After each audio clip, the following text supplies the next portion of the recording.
Taco Palenque fans, we have something special for you. Try the Casero Taco now for only $2.75 Monday through Thursday. Flavor packed with premium sirloin rice and refried beans. Only at Taco Palenque. At participating locations for limited time, not valid for delivery. Other restrictions may apply. From a highly secure network of top secret locations across North America, this is the Spurs Insider, brought to you by Taco Palenque. I'm your host, Mike Finger, joined as always by Express News Spurs beat writers Jeff McDonald and Tom Orsborn and sports editor Nick Talbot. We're going to check in with Jeff in the great white north of our 50 United States, way up there in the Twin Cities, checking in at the end of the rodeo road trip. This will hit your earbuds after your local Cagers are already snug in their beds back in South Texas in what's already the beginning of summer. But the road trip is ending this week in Minnesota, where Jeff is. Are you ready? Are you ready to come home? I'll start with that. Yes, I'm ready to come home, but I'm told it's starting summer there now. What's going on?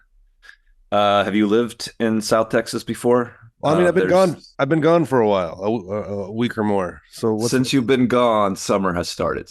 I regret to inform you that summer has started. So I might stay here then. You might do that. It's beautiful. It's beautiful out here, except for tonight. It was like 60 in the 60s. I've never been here during basketball season when it's been in the 60s. So it's summer in Minneapolis. Yeah, too. Exactly. But the low tonight when I'm walking back to the game is supposed to be 7 Fahrenheit, 7.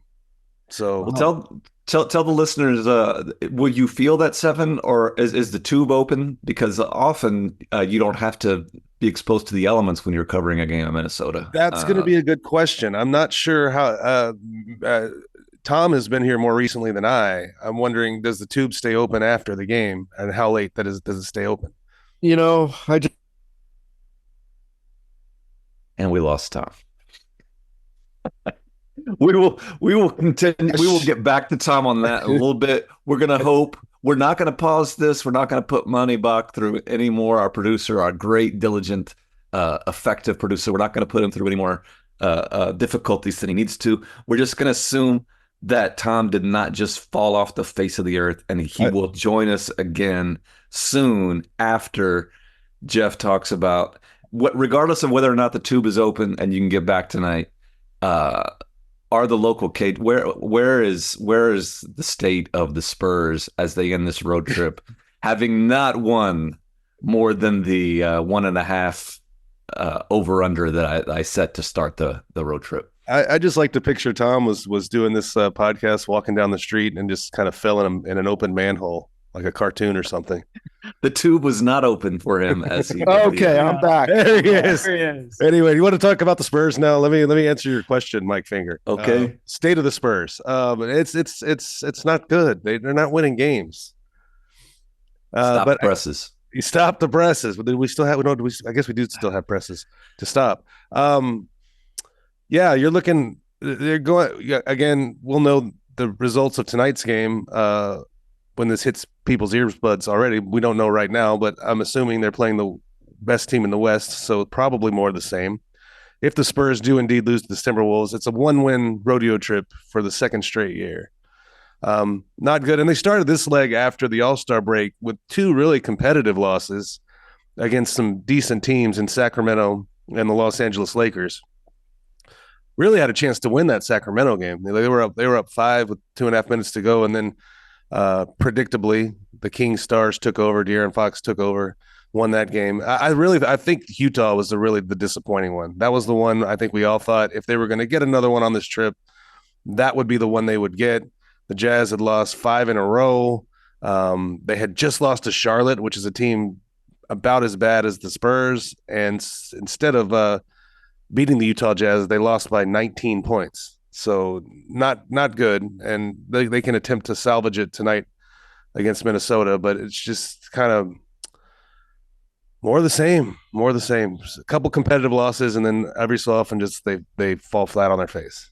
And on top of losing that Utah game by 19, it was never competitive at all, which had to be even more disappointing. Yeah, it was weird. The first quarter, they played their butts off defensively. Like for the first 3 minutes, it was kind of breathtaking to watch. They had 7 blocks in the first quarter, but it's a weird first quarter when you have 7 block shots and only 8 made field goals yourself to go with 8 turnovers, and you're down like 15 points already. It was just a weird first quarter, and the Spurs never recovered from that weird first quarter. They fell down by 24. They did get it to 9 in the fourth quarter and had a chance to cut it to 7. It's the same old story that we've seen all year long. They carve into these big leads, but never get it to where, never get over the hump, never get back in the game. So we can go back, I think, 3 weeks, however long it's been since the rodeo road trip began, when the Spurs Insider presented by Taco Palenque official over-under for the rodeo road trip was set at 1.5. And this might sound ridiculous when y'all are listening to it on Wednesday if the Spurs have gone out and upset the mighty Minnesota Timberwolves. But it looks like the total, like Jeff said, for the road trip is 1 victory. If we go back to that podcast, I think Jeff, the ever pessimist, took the under, and Tom, the ever optimist, took the over. Tom, how do you feel about that? There's still a chance that you will have been right, but I'm not so sure. Pessimistic on this one. Yeah. Utah, as Jeff said, they lost 5 in a row. They'd lost 8 of 10, I believe. So that was the one to get. And that was a night too. That was a bad night for Keldon Johnson, right, Jeff? That was it was a very bad night for Keldon Johnson. That was a short night though. Night. Yeah. 4 minutes into his shift there in the first quarter, he gets pulled.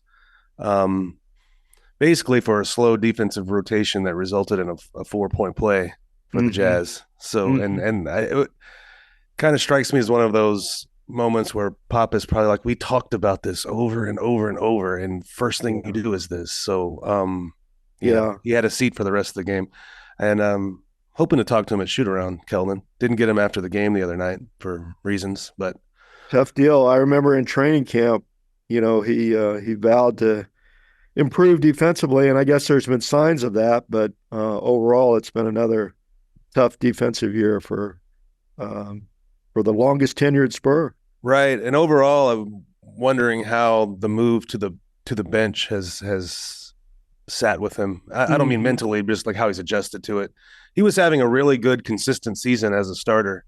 And when they moved him to the bench, it made sense from a lot of angles, and he seemed to take to it pretty well at first. But I think lately, I don't know what the deal is, and that will be something to talk to him about probably the next time we get to talk to him.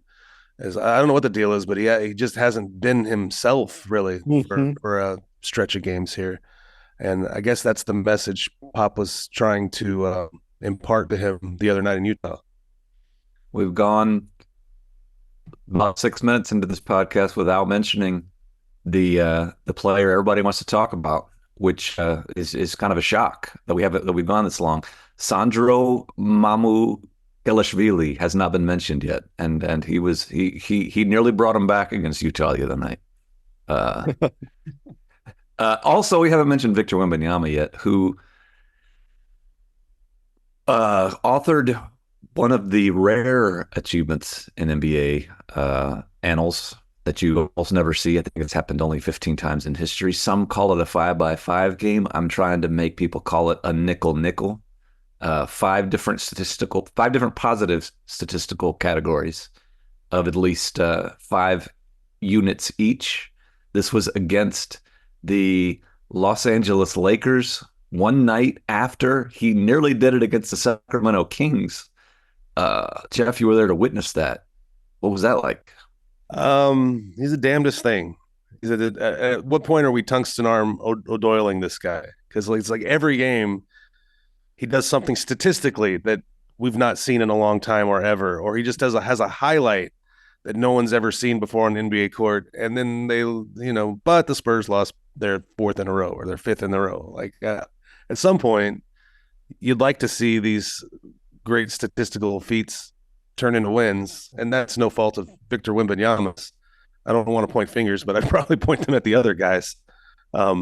But Yeah, he had a great quote after the game on that 5x5, didn't he? When you asked him about that, and the last person to do that. yeah, it was really about, he was all, in addition to all of that, he was also the first player, only the second player in NBA history, well, since blocks have been recorded, to have 5 steals and 5 blocks in consecutive games.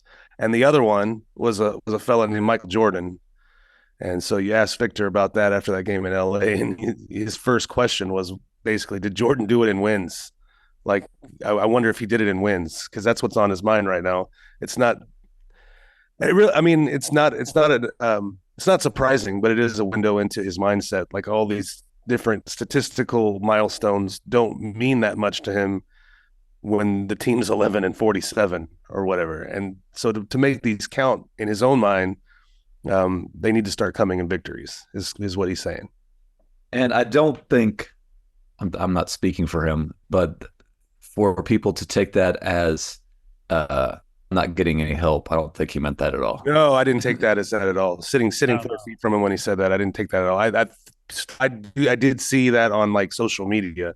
That gets in the social media world and gets jumbled around and misconstrued, and all of a sudden people are hand wringing about Victor Wembanyama like leaving the Spurs, and I'm like, man, it's his rookie season. Like, let's worry about that in like 4 years. Yeah, Something misconstrued on social media. Who would have guessed? Yeah. Would have guessed. So we've covered Kelvin, we've covered Victor.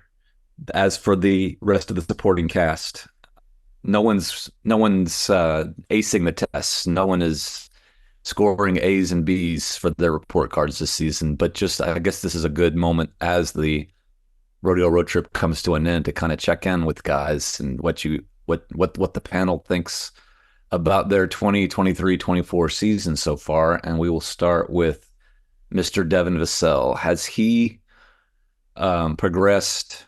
Has he made the strides that the Spurs had hoped for when this season began, do you think? I think he has. Except, every so often there's a clunker. But they're not as often as they used to be. I think he has good stretches where he's a really good complementary piece to Victor. And, they've worked really hard this year. They've worked really hard. That implies there were years before, but they've worked hard to, build their chemistry, and at times you really see it. So, but the main thing is scoring, and he does that. And like I said, he has a clunker here and there, but it's few and far between. So I think he has made progress. He's done a better job lately too of not just, I don't want to say settling for threes, but settling for threes and not trying to shoot his way out of shooting slumps. Just fire away from deep. He gets going to the basket. He's been a little more aggressive that way, and I think that's a step they wanted to see from him. And overall, I've mentioned it before, we have to realize this is his first year of really doing this, being a volume go-to type scorer for an entire season. He did it a little last season, but he only played in like 39 games because of injuries. So there's a lot of him figuring this out on the fly, and I think people need to understand that, and maybe grade him on a little bit of a curve, knowing that there's going to be some rough moments and some things where he makes the wrong decision, or nights where he has bad shooting nights, and give a little grace there. It's his first season of really trying to do this, and he's still a very young player. But he flashes enough in this role to where you say, if he gets that consistency, he's going to be pretty darn good as that number 2 piece next to Victor. I mean, he still takes shots that are probably too tough sometimes. I mean, I think there was a stat out there before where he takes the toughest shots in the league, or he's among the guys that take the toughest shots in the league. I don't think you really need. I think that's a good skill to have when you need it, but I don't think that's something you want. That's like a badge of honor. Like, you'd rather not take tough shots and only have that skill when you need it as like a bailout. And maybe he's gotten a little better at the shot selection too as the years gone on. My follow-up to that is, if this season was about determining what you have on the roster, which in large part it was, and finding out whether certain pieces can do certain things. And Tom just mentioned maybe he's on the track to becoming a number 2 piece. I'm sort of gonna take the contrarian view here, or at least pose a contrarian question. Has he proven that he someday can be a number 2 piece, or and will he continue to get more opportunities to be this volume scorer that Jeff is talking about in his first season as a volume scorer? Will he have a second? I sort of wonder if maybe this season has shown that, hey, Devin Vassell could be an effective number 3 guy, or an effective I don't know, just this probably isn't a great comparison just off the top of my head, like a Buddy Hield guy who can get you some buckets every now and then, but is nobody's idea of a number 2 guy.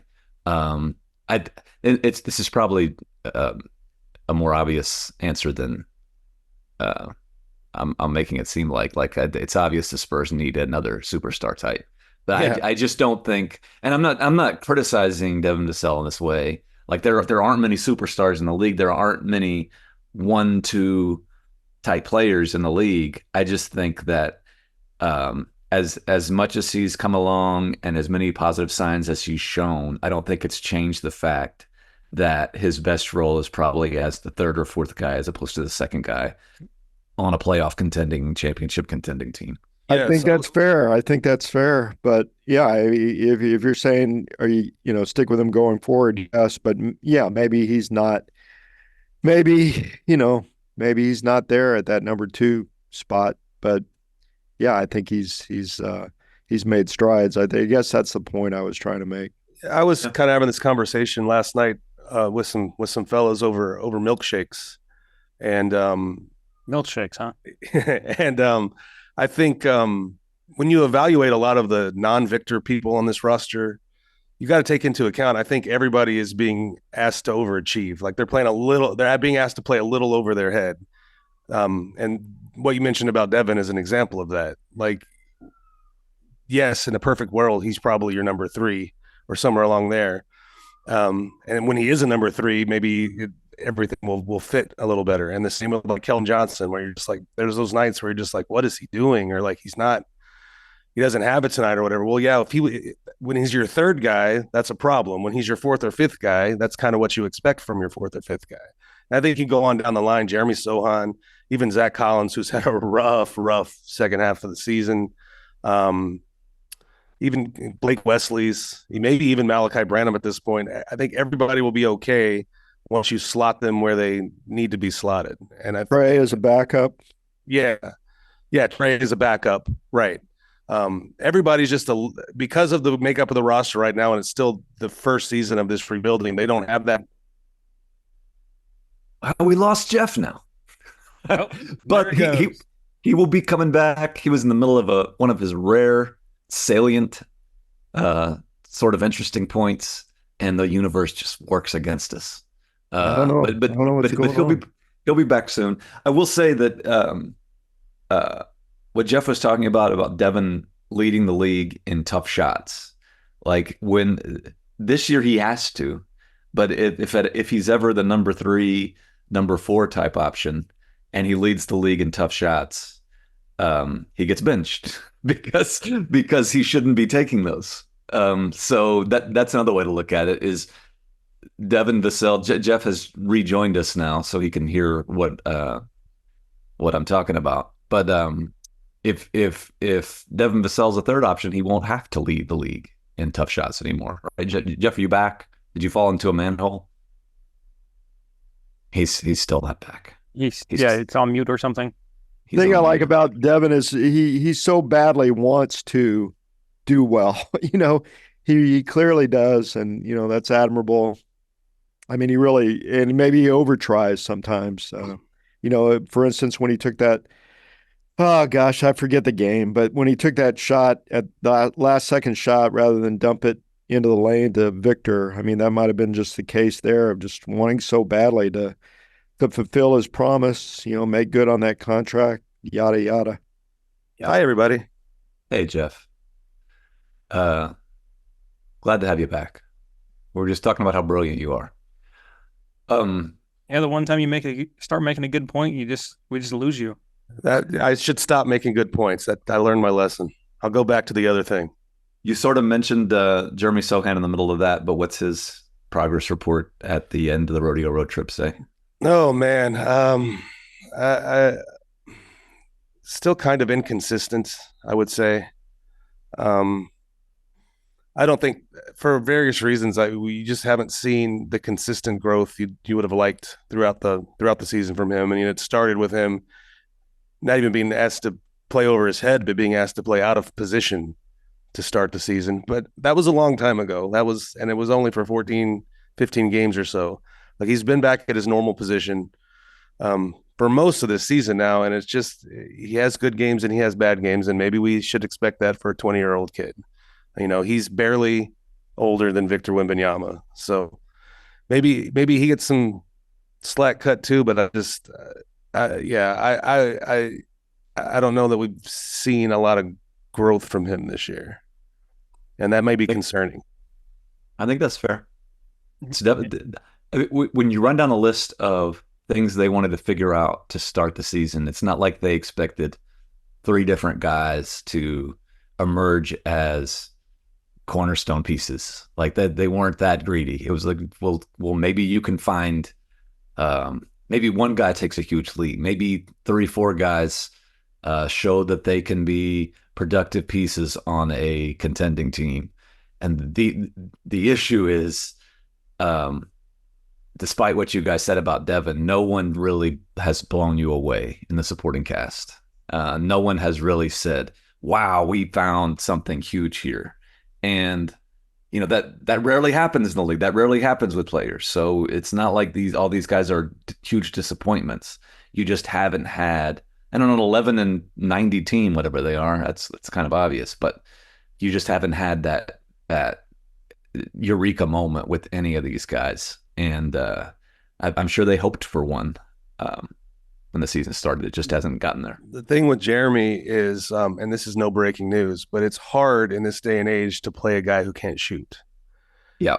He does a lot of good things. I still could see him as a very good connective piece, rebounder.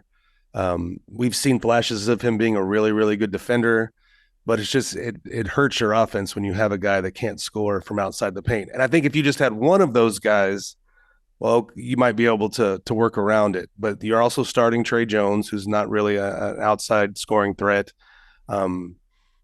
Theoretically, Julian Champagnie is supposed to be an outside scoring threat, but I don't think anybody's really like game planning to stop him or really frightened of him in the corner.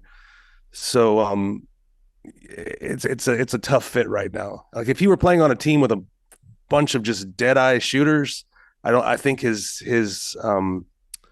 minuses would be less glaring. But on a team, on the worst shooting team in the league, I mean, this is the worst shooting 3-point team in the league. His inability to score outside the paint really shows up in that way. And either he's got to improve or the roster's got to improve, or hopefully both going forward. Of the top 10 in the rotation now, it's kind of amazing that Jeremy is in the upper half in 3-point percentage. I'm just looking at it. Yeah, like you've got Osman at 30, almost 38, and that's the leader. Devin Vassell almost at 38. Julian Champagnie at 36 on not a very huge volume. And then it drops to Keldon and Sohan are at 33, which, I mean, for Sohan isn't terrible. It's just not. That's not an efficient 3-point percentage in the NBA these days. 33. That's below where you want to be to be considered a 3-point shooter. And then you got Victor at 32, Zach Collins at just a really struggling 28.6, Trey Jones at 30. Those numbers aren't great. And so everything you just said about the stress that not being able to make those shots puts on everybody else, it definitely has an impact. And you mentioned Zach. He was the other guy that got the extension in October, and just my heart goes out to him, actually. Like, it's just been I thought he was really good at the beginning of the year, and over the last few months, and especially since he sprained his ankle, at the end of December. It just hasn't come back for him. And I really thought, it's not the main part of his game, but I really thought he was going to push 40% or be in the range of 40% from 3-point range. That's where his career had been going every year, going up and up and up. Shot, I think, 38 last year. So it stood, and he put in so much work over the offseason on that 3-ball. Yep. It just stood to reason that he would at least be as good as he was last year, if not better. And that would have changed a lot of the chess pieces for the Spurs if he could knock those shots. And is he shooting in the 20s from three? Yeah. He just looked it up. Well, yeah, 28-6. I know going into the rodeo trip, he was like 2 of his last 26 or something in February. He's actually hit some on this trip. So maybe that's coming around. But I like him as a backup center, but his whole game has kind of come apart here in the last 6 weeks or so. And he really needs to put it back together going into the offseason just to have some kind of good vibe, I think. Yeah, the crazy thing, ironic thing is as you said, as he said, and when he talked to you this week, he put in so much work this offseason with him and McDermott, worked with player development coach Phil Beckner, and put in all that work, and it's just not paying off. Well, sometimes you put in work and it pays off. Yeah, sometimes it doesn't. Sometimes it does. Like you can gain worldwide notoriety. Like a few weeks ago, maybe last week, we mentioned we have listeners all over this planet who are appreciating the fine work done on this podcast. And this is going to sound made up. Like I'm not sure I believe it myself, but we heard from a fella from down under who sent me an email. Alabama? Yeah, even farther south than Alabama. Like a few hundred miles south of Alabama, there's this place called Australia where the world used to send its criminals. And now there's just fine, upstanding, pleasant people. Yeah. I think it was just Great Britain, but the world? Well, the Great Britain, the sun never set on the British Empire. That's true. So they were a vast empire. You're right. Yeah. Anyway. On with all the history. So again, like I'm not sure I believe this, but the kinship that this listener has with this podcast, which is hosted by a person named after a body part.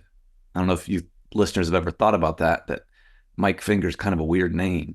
Well, this fella from down under is named Paul Kneebone. Like Kneebone. Like I don't know if that's a real name or not, but he's a huge fan. It clearly is not.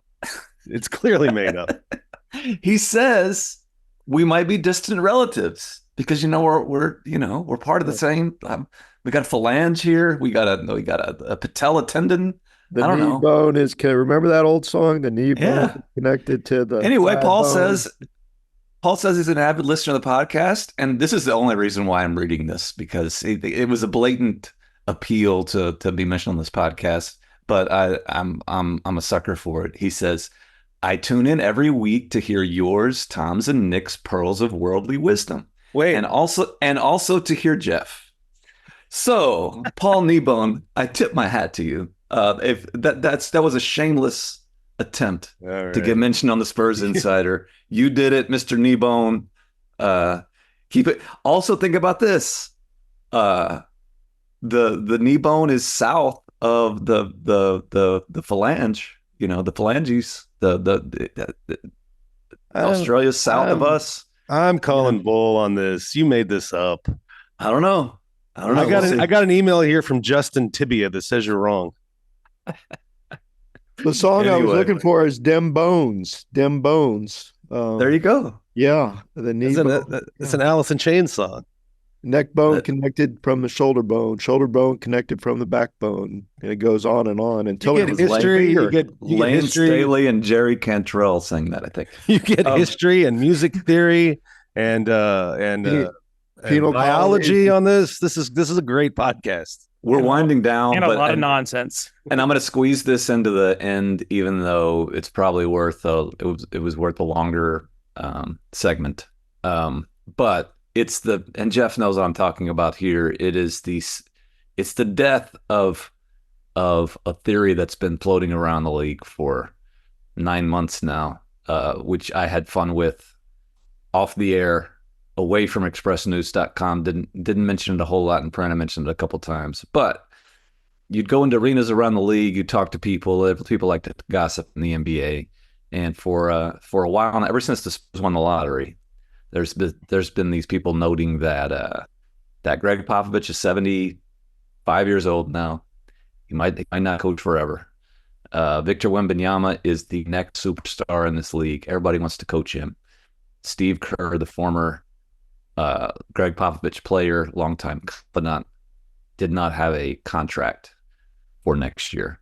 And so we had fun speculating as to whether all those things could be related. Well, we could forget it now because Steve Kerr was extended by the Golden State Warriors last Friday for 2 more years. So Jeff, were you sad at all I don't think we have to forget it. We just have to postpone it. Yeah. It's 2 years. Yeah, it could still happen. The theory was that the Warriors were sort of at the end. You know, all their players are in their mid to late 30s. They're not championship contenders anymore. Maybe that is Steve true. Kerr would look for a way out. Maybe he'd see a bigger challenge, a bigger opportunity with the team built around this young superstar. 2 years from now. Maybe Greg Popovich was reluctant to leave because he wanted to. He's very invested in the future of this franchise, and he doesn't want to leave it to somebody he doesn't trust. And Kerr will be somebody he trusted. Anyway, we never got to that. Do you know who speculation? Do you know who else's contract expires in 2 years? Who's that? A man called Steph Curry. Well, there you go. Well, that's why the Kerr extension was structured that way. So 2 years from now, maybe we'll be talking about this again. That's just eons in NBA time, though. Like I don't know. You make plans for a coaching change 2 years out. I think that's sure that could come up again, but man, that's a long time. Anyway, that's not going to happen. Greg Popovich still under contract for 4 more years after this one. And we want to end a little positive. Part of this road trip, Jeff, you had found out in Sacramento that there's some sessions going on with mentor and mentee on the airplane. Like Greg Popovich is still coaching Victor. Like that could be the start of a bond there, right? Right. There's been a lot of that lately. Just Victor and Pop on the iPad. On the flight out to Sacramento to start this leg of the road trip, they showed Victor clips of Michael Jordan and Kevin McHale and Tim Duncan and Hakeem Olajuwon, Kobe Bryant, footwork guys, fundamentals guys. And that's what they were working on there, or showing him there. And I thought it was funny. Victor was like, I've never seen these clips before. Like they're before my time, which was kind of funny. And They're also doing that in December as well. Yeah, it's been an ongoing process. And like in Utah, it was an early tip-off, 6 o'clock, so there's no shoot-around. But Pop and Victor met for breakfast and went over film. And if you believe Pop's version of the story, like Pop's ready to get up and go, had his breakfast, had his film ready to go, and Victor wanted to stay and still pour over film of his near 5x5 game against Sacramento. I got that backwards. That was in LA. It was a back-to-back. There was no shoot-around. And so he has the near 5x5 in Sacramento, wakes up that morning and still wants to go over tape of what he did wrong in the 5x4 game. And so that's just another little window into his mindset there. It sometimes seems too good to be true, but he's always seems to be working, trying to improve. He's just super focused on what's the next thing he can do to get better, which is crazy when you look at where he already is and some of the things he's already doing. There you go. That's an uplifting end to this. He's working there with Pop. They might be in it for the long haul. We'll be in it for the long haul, at least for the rest of the season.